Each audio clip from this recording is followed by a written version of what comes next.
Về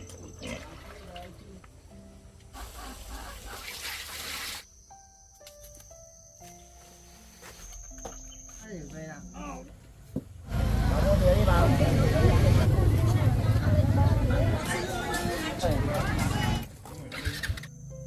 Không đói không thì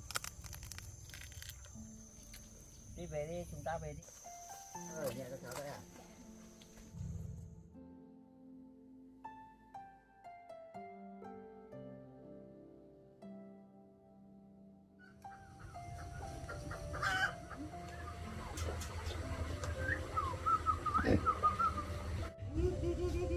Đi nào.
Chân còn không mới này. Vâng.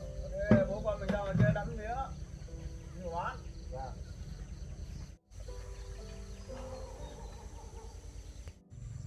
Chuẩn bị cho đi chăn mía đâu bố ơi. Chuẩn bị đồ đây.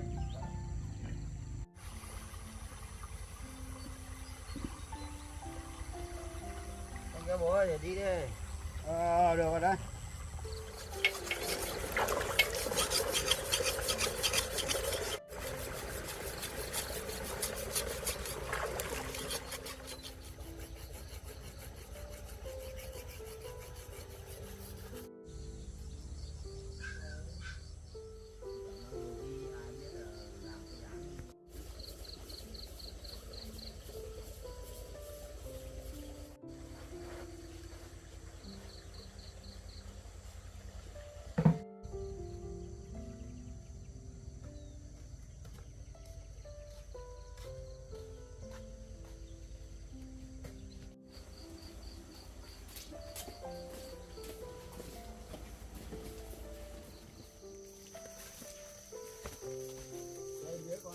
Bố đây, con cả đây.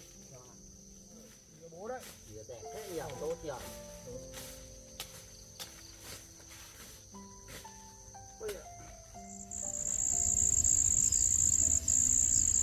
Đây ăn thử nhá bố nhá.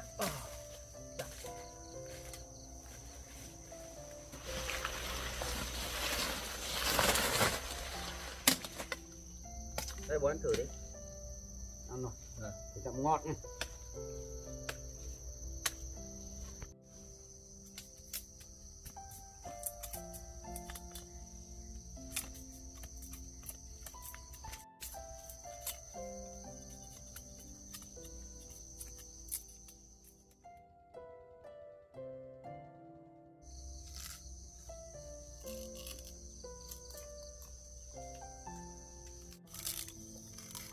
Nó ngọt như nào cũng nhỉ?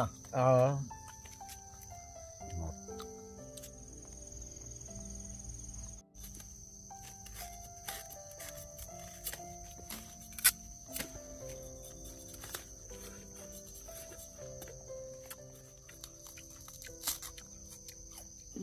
Nước ngọt thật đó.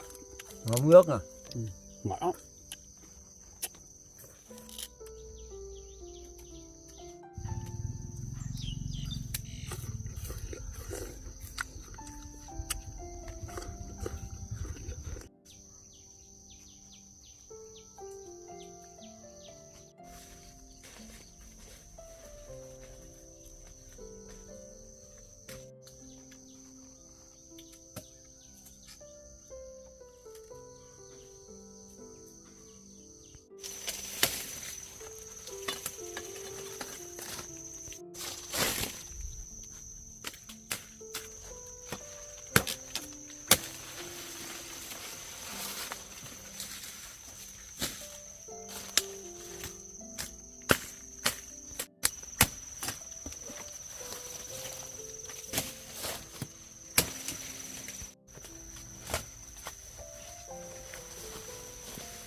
Thôi con chặt mía đi, bố đi cắt cỏ cá đấy. Vâng, bố đi cắt cỏ tranh thủ cho cả ăn đi.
Ui, hết rồi.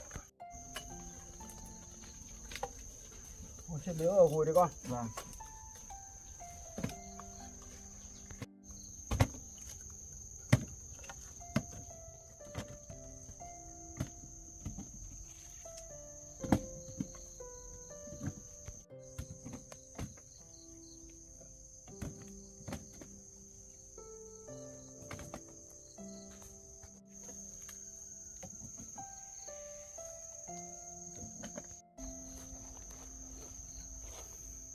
Thôi con đi ra ôm bó cỏ cho và đi vào đây. Vâng.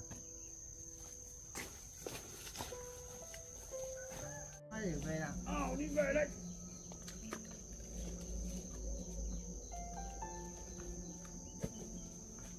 Rồi. Rồi.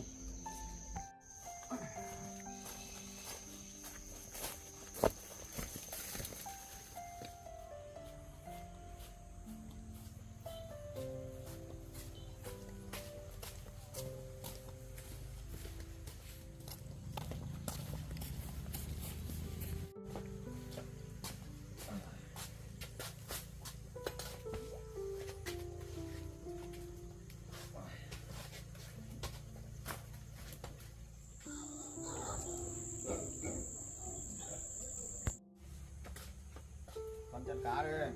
Bố đi lấy cái lạt để bó mía chiều đi chợ.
ăn mía bố này.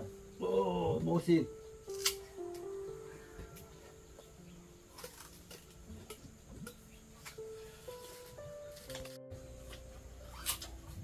Ngọt quá rồi ạ. Ngọt.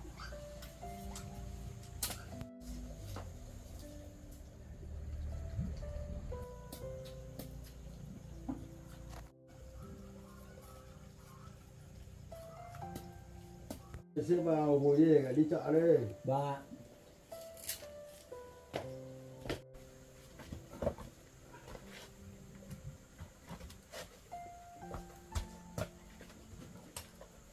Nó xếp vào này mai đi chợ bạn ạ.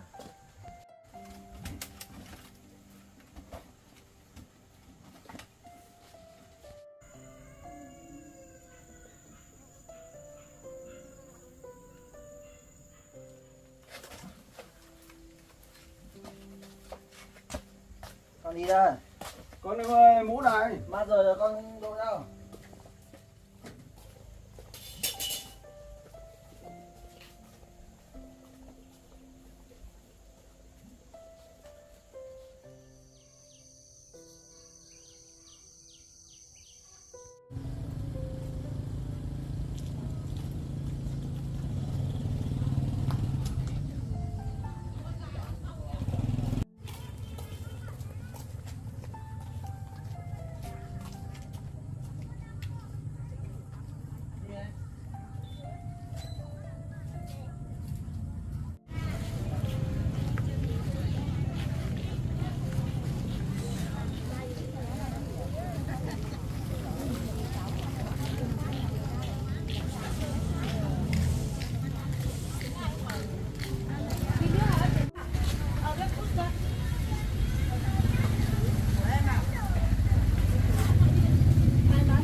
Hai bó à?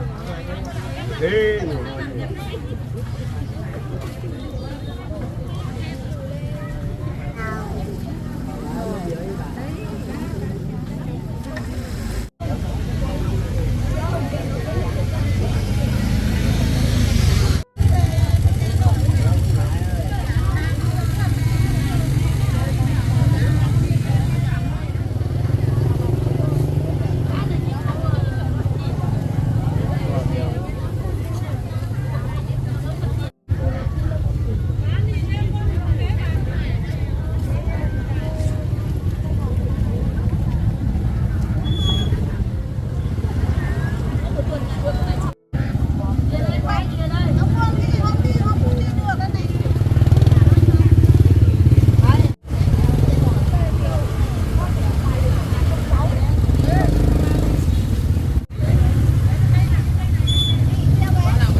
sau phải đi lấy củi, bố mẹ đâu mà không đi lấy các cháu. Mẹ đi làm rồi. Mẹ đi làm à? Vâng. Ừ. Có ăn bánh không, đói không thì chú cho ăn bánh. Có. Có à? Ừ. Chú cho các con ăn bánh rồi. Chú đi chợ về chú mua được bánh rồi, chú cho con ăn bánh. Thấy con? Thấy con? Thấy con? Đấy. Ừ. Ăn đi. Còn đây chú mang về cho ông ở nhà nhé.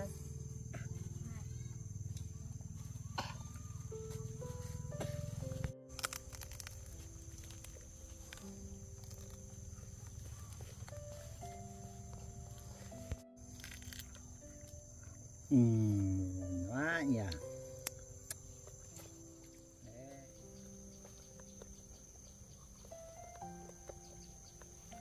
Đi ông thì nhà chỗ nào để chú mang củi về hộ nhá. Vâng. Chú mang củi về hộ các cháu. Ừ. Sang đây chú sẽ mang về hộ.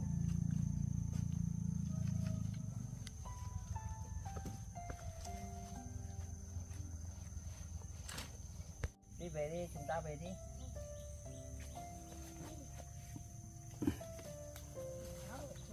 Ừ.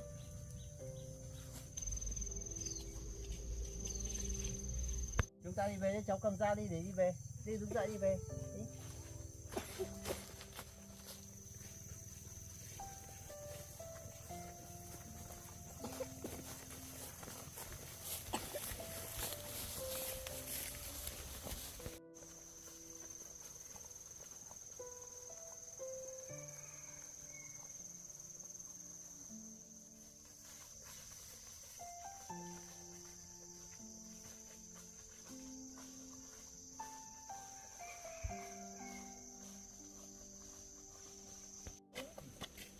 Nhà con đâu? Nhà các cháu đây à?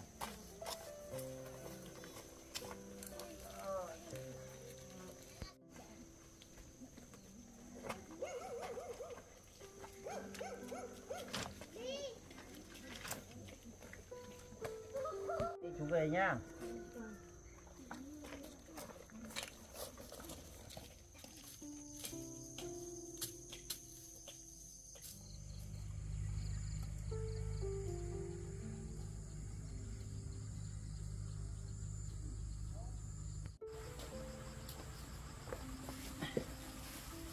Bố ơi, con đi chợ về con mua bố cái bánh à?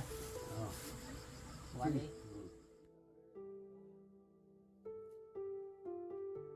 Bố ăn đi. Ở đây sẽ phá hai bố con mình. Con sẽ